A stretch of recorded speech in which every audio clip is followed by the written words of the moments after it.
Oi gente, tudo bem? Hoje eu vim falar pra vocês sobre um livro que eu gosto muito. Ever since the day that you went away, you've been sending flowers to me, flowers today. O livro é Garotas de Vidro. Eu infelizmente não tenho aqui, mas eu vou deixar uma fotinho aqui pra vocês. E enfim, eu vou falar sobre a história deles pra vocês e deixar todos os dados aqui nos comentários pra vocês também poderem comprar ou procurar alguma biblioteca caso vocês tenham interesse. O livro fala sobre a Lia, que é uma garota que tá no ensino médio. Ela passa por muitos transtornos alimentares. Ela tem anorexia, ela tem bulimia, junto com isso ela tem depressão, ela se corta, ela já tentou suicídio várias vezes. Então, tem a Lia, que é a personagem principal, e ela tinha uma amiga, que era a Cassie, que depois das duas se distanciarem um pouco, a Cassie aparece morta num quarto de hotel. E a Lia, ela começa a se culpar pela morte da amiga, porque mesmo sem saber qual foi o motivo, se foi assassinato, se foi suicídio, antes dela morrer, ela ligou 33 vezes para a Lia. E a Lia estava dormindo e não atendeu os telefonemas da amiga, e no dia seguinte a amiga aparece morta. A amiga, ela também passava pelos mesmos problemas alimentares, pelos mesmos transtornos. Quando a Cassie, ela acaba morrendo, levantam uma possibilidade de ter sido suicídio. E aí, pegando um pouquinho desse lance de suicídio, eu gostaria de trazer pra cá nosso amigo Durkheim e falar sobre o suicídio egoísta.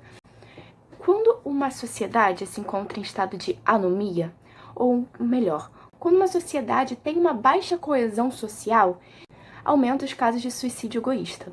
Bem, quando a Cassie, ela se via brigada com a sua amiga, com vários problemas que a distanciavam de sua família, de seus amigos, de sua escola, onde ela se sentia perdida diante da sociedade e principalmente sozinha. Ela não conseguia ver mais uma luz no final do túnel, ela não conseguia ver mais um pingo de esperança, ela não tinha uma pessoa para que ela pudesse abraçar e pedir ajuda, e ela se sentia totalmente perdida e totalmente distante de qualquer vínculo social. E isso pode ter feito ela ter cometido um suicídio. Isso fica bem marcado nesse livro. E isso é exatamente o que o Durkheim falava sobre o suicídio. E nesse caso, não era de uma sociedade toda, e sim da família e do meio onde ela vivia. E claro que é reflexo de toda uma sociedade. E, bem, se nós pudermos fazer a nossa parte para poder ajudar mais pessoas que se encontram nessas situações, poder oferecer um ombro amigo, oferecer para poder ouvir, tá ali para poder ajudar a pessoa, será que a Cassie não estaria viva hoje? Porque se esse suicídio é causado pela uma baixa coesão da sociedade, do meio familiar e de amigos dela, se isso não existisse para Durkheim, ela não estaria morta. Ela poderia estar viva até hoje, convivendo, e muito provavelmente depois a vida da Lia não se tornaria o que se tornou. Às vezes, nós podemos ajudar muito mais do que a gente pensa, porque às vezes uma simples conversa, um simples abraço, um simples ombro pra alguém poder chorar, sabe? Isso já pode ser o suficiente pra poder ajudar uma pessoa e muitas vezes até tirar ela de uma situação de risco. Além disso, eu gostaria de ressaltar e relembrar aquela música maravilhosa da Beyoncé, que é Pretty Hurts, que eu acho que é uma música que ela dialoga muito bem com esse livro, até porque ambos falam sobre essa real pressão da sociedade para as pessoas serem cada vez mais magras, como se você ser magra demais fosse bonito, e a Beyoncé contesta exatamente isso no clipe dela, e esse livro contesta também exatamente a mesma coisa. Então, eu acho que quando a gente principalmente assiste o clipe da Beyoncé, a gente consegue ter um retrato do que muitas garotas vivem, só que, claro, em um outro nível. Porque aqui se passa numa escola, lá se passa num campeonato de Miss, não acho que é isso, acho que é assim que se fala.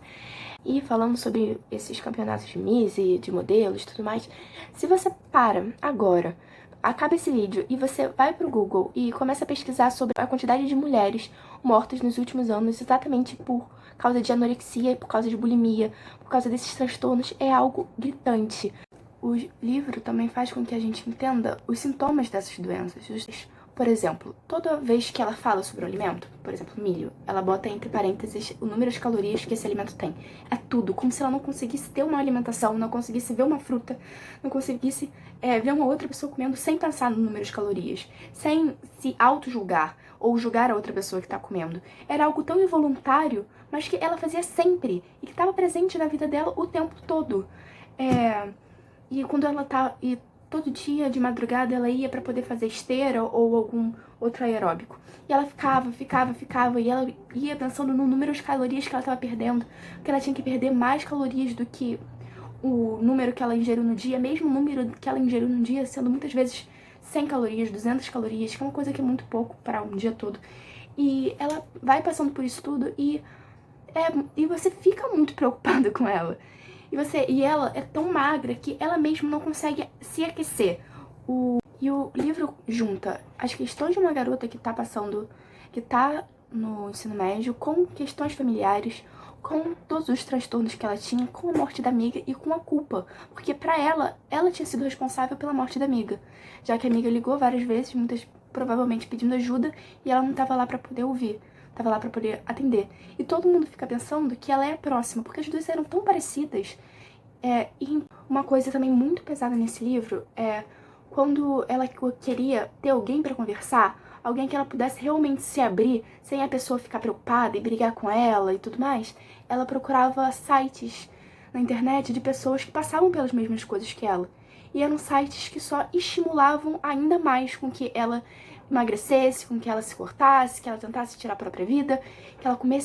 E nesse site, o que eles faziam era divulgar as experiências de cada um, falar como eles realmente não queriam mudar, que isso era normal, que as pessoas tinham que entender, e que todo mundo que comia muito era imundo, sujo. E isso acabava entrando na cabeça dela, influenciando muito os atos dela e como ela agia diante de todo o plano de melhora que tinham feito.